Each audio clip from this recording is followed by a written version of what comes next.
Blind spots. Blind spots. Blind spots. You can't see what you can't see. I mean, it's a little Yogi Berra Forrest Gump, but you can't see it. But you're a Riddler today. Then the beautiful thing about it is, once you do see it, you can't unsee it. Well, sure.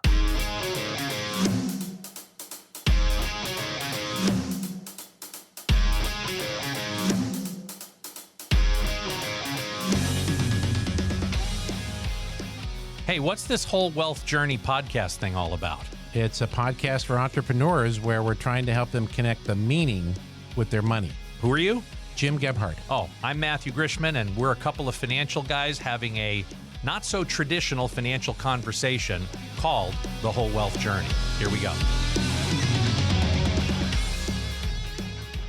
What are you grateful for today, brother?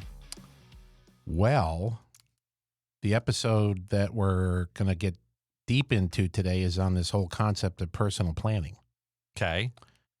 And about the time this episode drops, it's going to be the 3rd anniversary of my dad's passing, who is my best example of an entrepreneur, both in the good and the bad. Mm.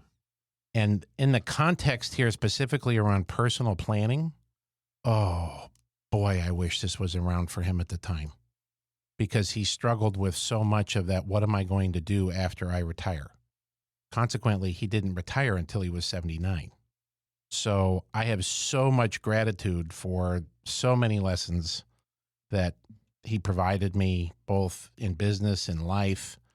The work ethic that I have, that comes straight from my parents.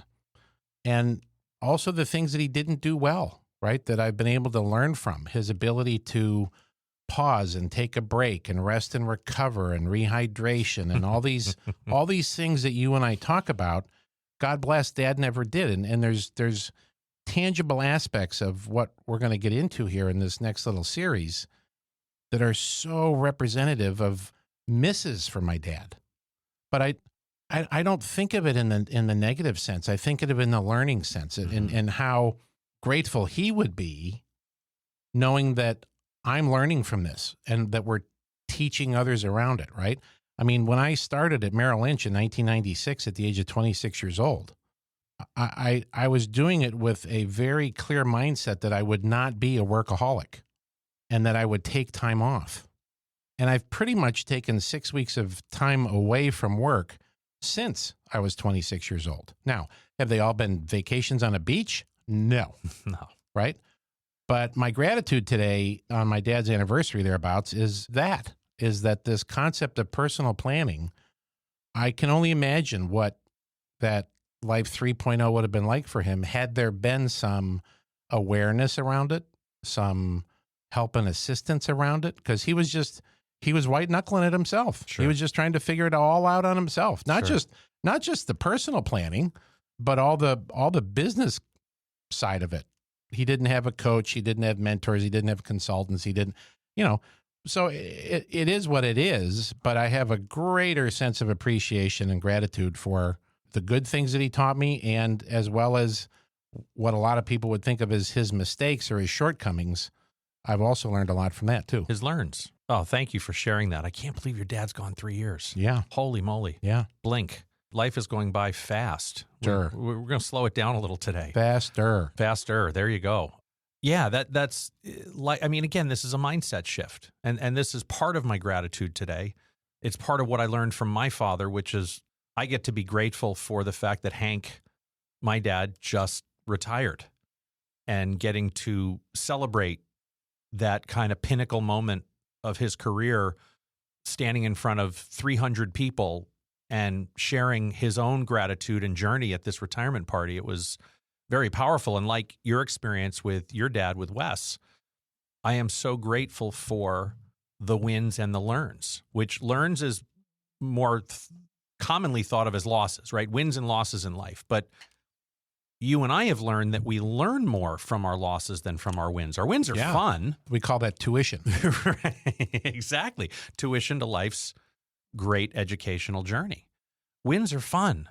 They feel great. And then that temporary feeling of win goes away really quickly. And there's not much to learn from that other than I'd like to do it again. I'd like to do it again, which is a simple lesson that gets taught over and over and over. But the losses, the things that we didn't get to experience, the mistakes, the misses, the whoopsies, those are some of the most valuable assets you and I have collected over the years. So to be able to look at the relationships with our fathers and see where they taught us exactly the way and then showed us exactly not the way in some other choices they've made has led us to sitting here today. I'm incredibly grateful that I get to experience that with Hank. I at times regretted not being more in it with him all these years. But what's really cool is now we get to be a part of what we learned from Wes, which is not doing the personal planning. And we get to bring that to Hank, and watching him lean into this, he's on the road somewhere to some conference. A retirement conference? Right, because that's what we're doing. Is it like a shuffleboard or a pickleball conference? Yeah, it should be, but it's. I'm sure it's not. It's more in honor of your dad and his work ethic. I'm sure it's not, and his passion. The fact that he still has passion for his niche, his industry, his unique ability, talents, and gifts is really extraordinary. Yes, to watch him start to plan how he's going to allocate his time and his energy going forward is special. And to be a part of it, right? To have him look toward us as blind spotters, as sounding boards, to help him figure out what's next. It's nice. Dad hasn't always given me that opportunity to be that partner in his life. So coaching doesn't. It's sometimes hard for the coaching to go downstream. Sure, of course. But as you've always said, when the student is ready, the teacher appears. And we've been here for a little while, but now he can see it. Fabulous. Which is wonderful. So let's just do a little reality check here. Thank you for the gratitude. Let's go back a little bit. We covered a lot in the last episode. We've talked a lot about this idea of who, not how, and trying to look at the three legs of this very important stool to help a business owner embrace this process of exit planning and realizing that exit planning is just good business strategy. It's not necessarily about we want to exit today. It's a preparation. It's a preparation because what we need to continue growing our business, expanding our lives and the value that our lives can create requires this type of approach. It's just good business planning. And we spent a lot of time in the last episode talking about the first two legs of the stool, the kind of this business planning, this business valuation, business value maximization leg. We talked a lot about the personal financial side of things and the who's that are involved. And then there's this third leg, the personal life planning. And what you and I have discovered, partly watching others and most significantly through our own personal experiences, is that most business owners completely neglect that third leg, that personal planning leg.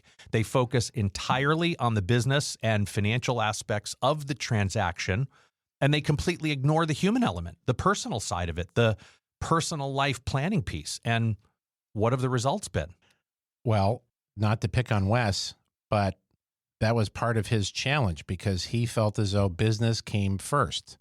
If it was a bit of a game of dominoes, that if the business was successful, then my personal financial planning would be successful. And then there was neglect around the human element because he didn't focus on his needs necessarily, my mom's needs necessarily, their relationship, his health, his relationships, right? So it's glaringly obvious, if I'm going to use my dad as the example, that, sure. And I know we're going to get into this in the context of how the human element is neglected. Specifically for Dad, he didn't even know it existed. Sure. So we're going to get into that, I realize. Absolutely. So, I mean, the result we've seen is directly reported through the business owner exit survey. 100%. 75% of business owners surveyed regret the transaction 1 year later, and it has nothing to do with the financial aspect. It has to do with figuring out what's next. So my question to you is, do you think Wes would be part of that statistic? Oh, yeah. He had another missed opportunity was he didn't have a saleable business.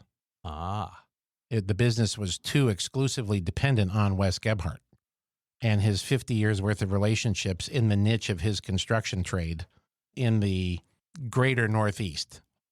Okay. So he didn't have a saleable business, which, again, that's a miss. Some of that comes from the fact that he wanted to control everything. I don't know about you, but maybe our audience is a little bit of a control freak as tendency here. Yeah, that might come up in conversation today. We might talk about that a little bit more. But to just throw it back to you with a question, don't you think most of the business owners are so focused on the money piece that is their singular and sole focus, is to optimize, maximize the value of the business post-transaction and get the biggest bag of money they can? Well, I'm going to answer a question by asking a question. Isn't that how we measure the win? I mean, isn't that how, as a business owner? I mean, because at the end of the day, we want to win.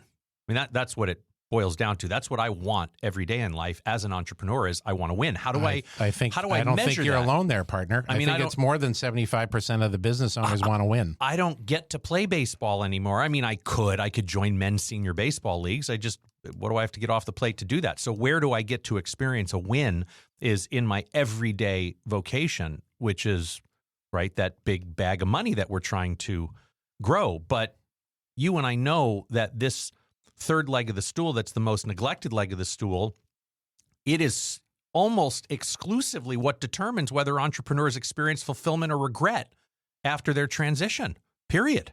I.e., a win.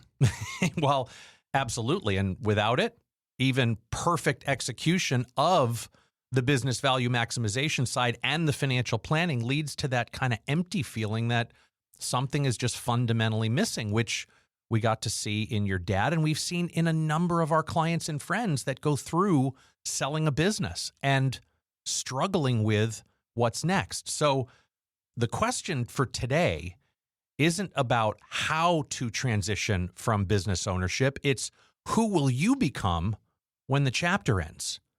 It's who, not how, applied in multiple aspects of life. Who, not how, to help us in all three of these legs, right? I don't have to, as the business owner, know how to maximize the value of my business or to maximize my personal financial planning or to even discover what my personal life planning is going to look like. There are who's that can help me with that. We've talked about that. We'll continue to. But there's another who, not how application here, which is who do you want to become after the transaction? I'm so glad that we are taking the time to unpack these episodes and talk about this. Yeah, it's a pretty good idea on your part. Because I didn't even remember that.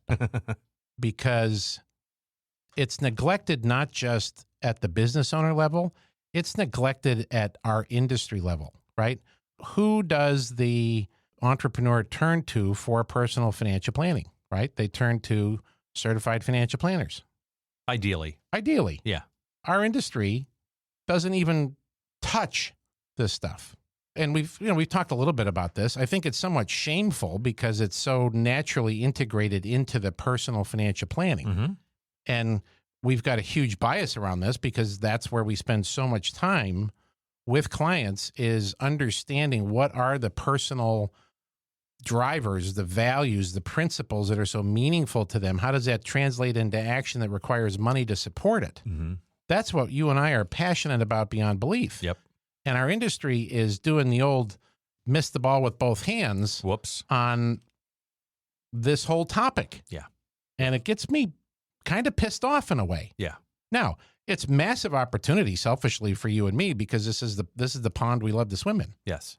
I do think there are going to be more and more of people like us in the business out there that want to do this work as they listen to these next 4 episodes that we're producing and talking about why this work is so important. So let's do this. What we want to do today is really set up more of an overview because we're going to have 3 more episodes after today where we're going to dive deep. So on this topic. So 4 total episodes that we're going to have just in this personal planning space. And today is really about setting the foundation for this kind of series. I know I'm holding back. I just you're doing good today. I'm like in a stable and I just want to just let good. me run. Yeah, let me run. No, you're not today, Forrest Gump. All right. You got to sit and enjoy the box of chocolates today. All right. So what we're going to do today is again, from an overview standpoint, really try to establish why personal life planning is the most neglected yet critical component to any business transition.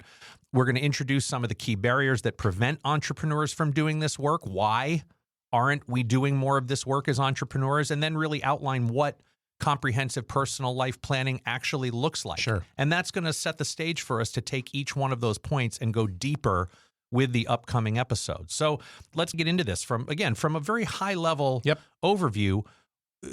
Let's talk about why so few entrepreneurs actually do the personal planning. If this personal life planning is so critical, why is it that so few business owners actually do it? I know. Jim, you answer. Go ahead. I'm going to go with fear for 800, Bob. There you go.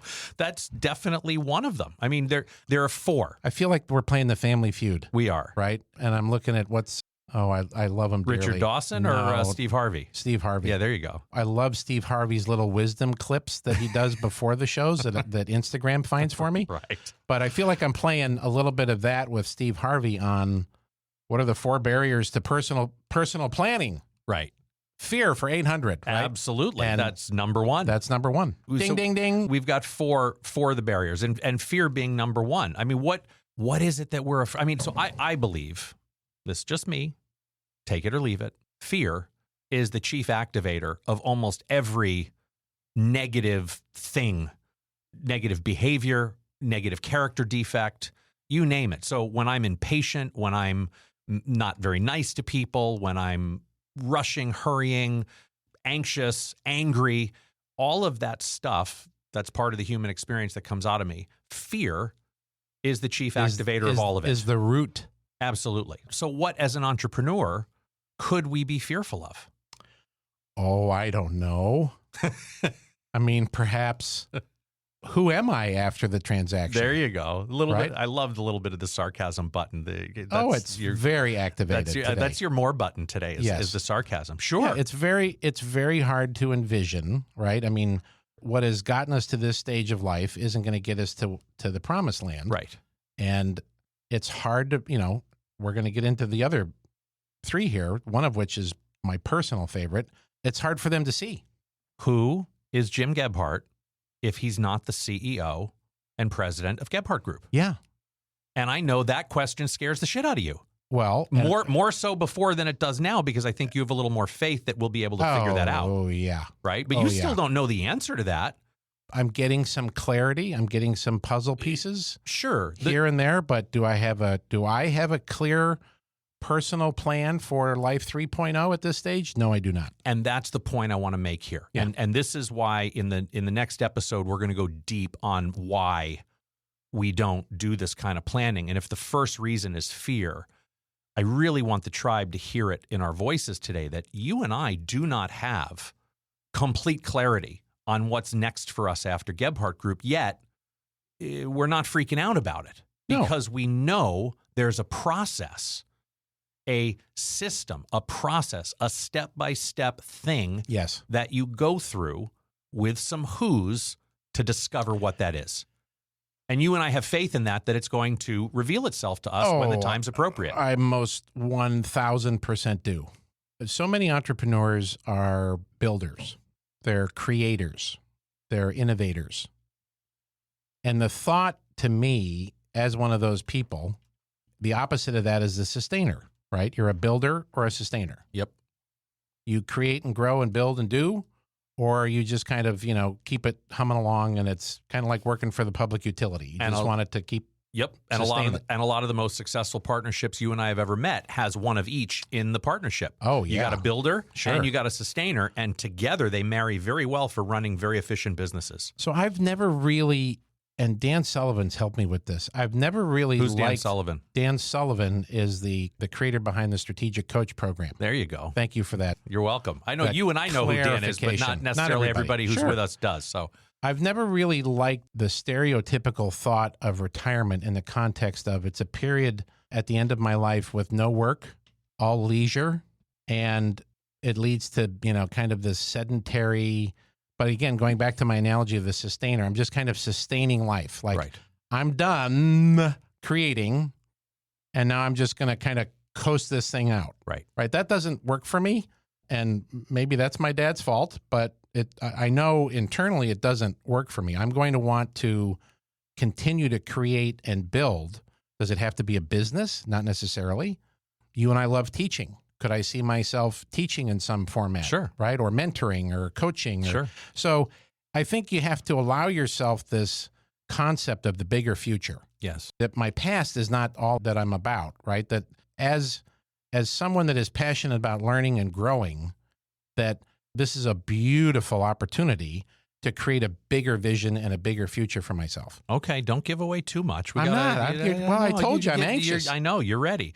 Okay, 3 other reasons. Yeah. Reason number 2, time management. Oh, yeah. Huge reason why we don't do this, because think about it. As entrepreneurs, we're always in this urgent business, like fires that we got to fight, fires that we got to put out, things we've got to deal with today. If it's important and it's urgent, we got to deal with it right now. But if it's important and it's not urgent, it goes to the back burner. And personal planning, I know for me at times, before I was a little more aware, personal planning feels like a luxury when the business demands my immediate attention, right? 100%. Clients deserve a callback as soon as I can. Absolutely. Our teammates, the people who show up for us every day at Gebhardt Group, Yes. when they need something, I feel as one of their leaders, it's my responsibility to show up, be that snowplow for them, and get whatever's in their way out of their way so they could keep running for us, right? It's kind of hard. I think we should spend some more time in that time management piece. 100% in terms of helping, again, awareness around where to be spending time. One of our most valuable assets that make up our whole wealth. You and I are going to spend so much more time on the show talking about these 7 asset classes that make up our whole wealth, one of which, and I think our absolute most valuable asset, I was going to say, because it's not renewable, yes, it's our time. It's the most limited asset we have. And to spend some time in the next episode going deep with how we manage that, how we allocate that, I'm looking forward to that. Okay, 3rd reason. Oh, I love this one. This is actually my favorite. Oh, this one's your favorite. Yeah. Blind spots. Blind spots. Blind spots. You can't see what you can't see. I mean, it's a little Yogi Berra Forrest Gump, but you can't see it. But you're a Riddler today. Then the beautiful thing about it is once you do see it, you can't unsee it. Well, sure. Most people we meet think financial planning is personal planning. Yeah, because I'm going to build my dream house in Colorado and play golf and spend time with the grandkids. That's all in my financial plan. Exactly. And it's a blind spot. They can't see it. And until they see it, it's completely missed. Reason number 4, who, not how. There is complete uncertainty about who can do this work for me. Those who are aware that this work exists get stuck in the how. Who can help me? That's part of the brilliance of the entrepreneur, right? They see opportunity. They see an opportunity, and then they figure out how to make a business out of it. Yes. So by the very nature of the entrepreneur, they are how people. They think how. How am I going to, okay, they try 1,000 things, it doesn't work, and then they finally figure it out. There's so much emphasis in their world put on how that they miss the possibility of there being a who. Mm-hmm. Oh, yeah. And I do think we have to reference the book again from Dr. Benjamin Hardy, Who, Not How. Mm-hmm. Because we'll probably say this in every episode for the next 72 episodes until you buy the darn book and read it. But it is now so much ingrained in our thinking that this actually helps reduce some of the fear that I have around that personal planning, because I know there's going to be who's to help me. Does that make sense? Absolutely. Absolutely. Okay, let's do this. I think we've set the stage nicely about what we're going to be doing. So, tribe, we're going to give you some action steps here. We're going to help you start creating your personal action plan for this. And I know we've just kind of set very high level overview of what we're going to be doing for the next 3 episodes. But first, take an honest self-assessment. Which of these 4 barriers that we've introduced have you the most stuck? Yeah, you know the answer. Write it down. Oh, yeah. And if I may, have no shame over it. Right. Accept it. I love the whole concept of acceptance on this, because if it is fear, beautiful. Right. If it is, oh gosh, I waste so much of my time doing mindless stuff in quadrant 4, right? Which we'll get there. Right. I love this acceptance piece, so that when they're doing this self-assessment, They can just have a little self-grace around it. Yes. We have to be aware before we can accept, right? You have to be aware of which four of these barriers resonates most before we can accept it, because then that acceptance could lead to taking some action, right? The AAAs, we've talked about it. We'll talk about it more. Second thing, start asking yourself, who am I beyond my business title, beyond my industry? Ask the question and just let it go and see if things start to come. What does Life 3.0 actually look like for you? Start having that vision. Do some writing about this. Yeah, this is a wonderful journaling exercise in that context of dreaming about a bigger future. Yep. And I know I keep using the example about, Bob going to build his dream house and play more golf and spend time with the grandkids. In Colorado. In Colorado? You're picking on Colorado with that one a lot. I am. Because it can be so much more than that. Yeah. And maybe that's enough for some people, but I don't think for a lot of our entrepreneurs that are builders and creators that's going to be enough. Yeah, I'm with you on that. Couple last things. Do a little support system audit.